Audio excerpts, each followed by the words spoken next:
80s heat, 80s heat, friendship, laughs, and camaraderie. So the 80s brought us some really great future movies or future concepts. It's a loose concept, but we thought it would be fun. We thought it'd be fun to kind of see what 80s movies predicted the future would be like. Kind of say what was an 80s future win, something that they kind of got. And it was like, wow, they're ahead of their time. And maybe something that was just not even close. Ian, I get to go first? why don't you go first with your futures win? Future wins? Well, the most obvious thing is Back to the Future, right? Back to the Future got a whole bunch of stuff right. Like, there's bits with like video calling. Yeah. Video calling. Drones. There's drones flying around and stuff. And that's all true. That all happens now. Time travel, that's possible now. Yeah. But other than the time traveling thing, there's a lot of cool stuff that, hoverboards are a little bit weird. Well, they're working on them though. They're working on them. They're yeah. close. You've seen a couple of videos. Those little like electric things that you just kind of like ride on and turn. Like that's basically a hoverboard at this point. I feel like those little Segway things are a bit of a step back. Like those are fucking dumb. Have you not seen? You've been driving to work, I'm sure, and you got some meathead like in a business suit riding one of those little one-wheel Segway things, or you even sometimes you get them in workout gear riding a Segway thing, like pretending and fooling themselves that they're actually getting a workout. They're not. They're just on this little freaking spinny thing, and it's absolutely absurd and ridiculous. It reminds me of the time I was driving to work one day and saw a guy riding a unicycle to work. Yeah, it was a hipster, wasn't it? Was that on White Avenue, by any chance? Yeah, it was near White Avenue. See, who rides a unicycle? You're just being a show off when you're doing White that. Avenue idiots. Because you're not going fast. And yeah, so anyways, I feel like we got a ways to go. We should get to hoverboards and get off this little Segway one-wheel thing. That's ridiculous. Yeah. Have you seen those videos though of those guys? It's kind of like a hoverboard but they do it over the water. Yes.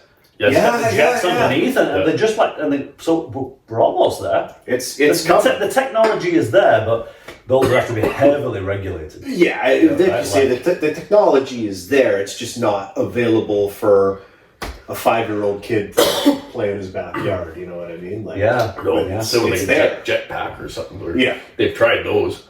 Yeah. So I didn't actually prepare that much, weirdly enough, because I've been that busy for this podcast. But just off the top of my head, I would say Back to the Future because it did get a few things like that. I want Back to the Future. It's just phenomenal. Yeah. Jacob, got a future? Mine's a little different. So I'm going back to the 80s there with one of our faves, Jean-Claude Van Damme, and his movie Bloodsport. Whoa! Bloodsport. So I'm going back to Bloodsport. Yes. Because that movie, when it was made, there wasn't even a hint of anything Ultimate Fighting Championships or MMA related, right?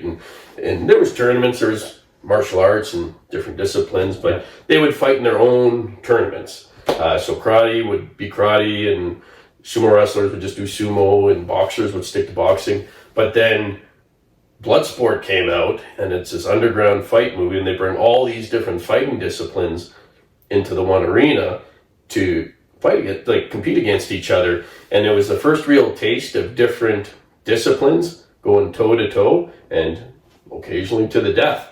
And it was really neat, and it was really entertaining to see the sumo wrestler go up against that little dude that pounced around like a monkey. And I don't even know what discipline that was.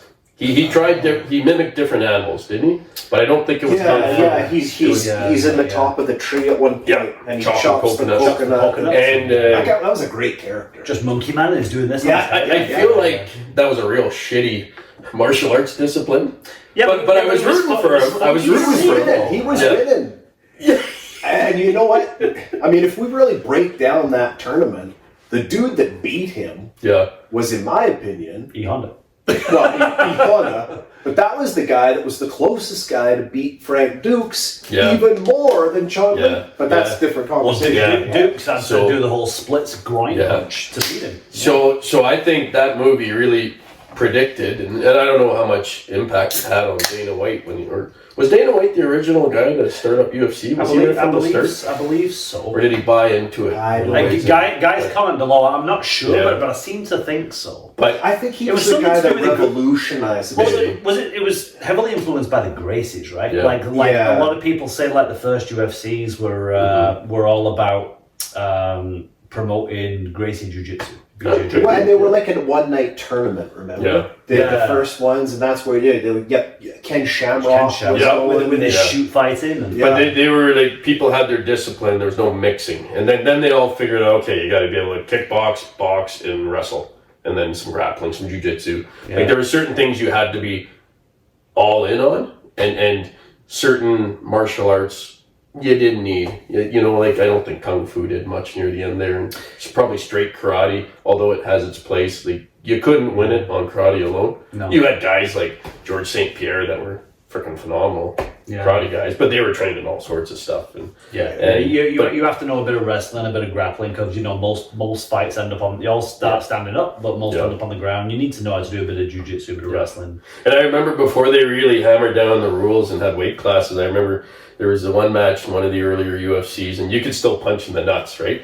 So there was this little like Mongolian Samoan guy, and I can't remember who he was fighting, but this guy he was fighting got him on the ground and just frickin' like machine gunned his frickin' ball sack, and just over and over and over and over and over. And this little Mongolian guy, you could tell it was hurting him, but he couldn't even, he didn't show anything on his face, right? Like and I think he was feeling it at the end, but he just took it.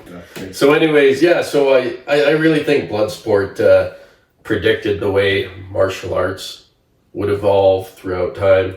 And in my opinion, I think it probably had an influence on whoever set up UFC in the early days. I agree. Totally agree. Yeah, probably. And not only that, like it influenced like a lot of other things, like Street Fighter, the game. It's well known was heavily influenced by Bloodsport, as was Mortal Kombat and stuff like that, and Johnny Cage. Is basically Frank Dukes Van Damme with the right, and 100%. And the guys that created, like Ed Boon and the guys that created Mortal Kombat have even said that, right? So. Yeah, man, that's a great call. I wouldn't have. I like it. Yeah. For mine, it's a little nuanced, but I'm going Terminator. Just in the concept. I mean, no, we're not at the point yet where computers have completely taken over the world. We're not in 2029 yet, buddy. But it happened, right? 2029. The whole concept of when does technology become dangerous. There's that debate that was sparked from Terminator. We're definitely there now. When is enough enough? When does it become dangerous? What are the future ramifications of this?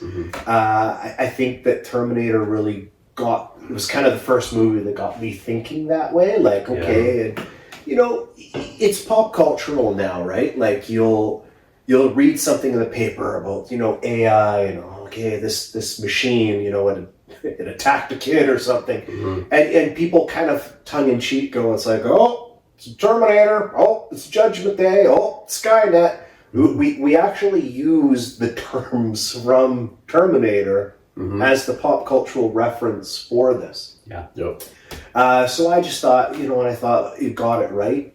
I just thought Terminator was really cool, and another great movie, it's 90s, but Jurassic Park, kind of the similar concept. We don't have dinosaurs yet. No, but what I'm saying is that concept of when has technology gone too far? And then John Malcolm, the character played by Jeff Goldblum, he kind of says that key piece, and he goes, just because we're always asking if we could, nobody's asking if we should. And I always just thought that was a really cool phrase. I thought it was applicable to Terminator. And so my future will be just good old-fashioned Terminator. And the debate and the moral questions as to when do we take it too far. I don't want to. Heat.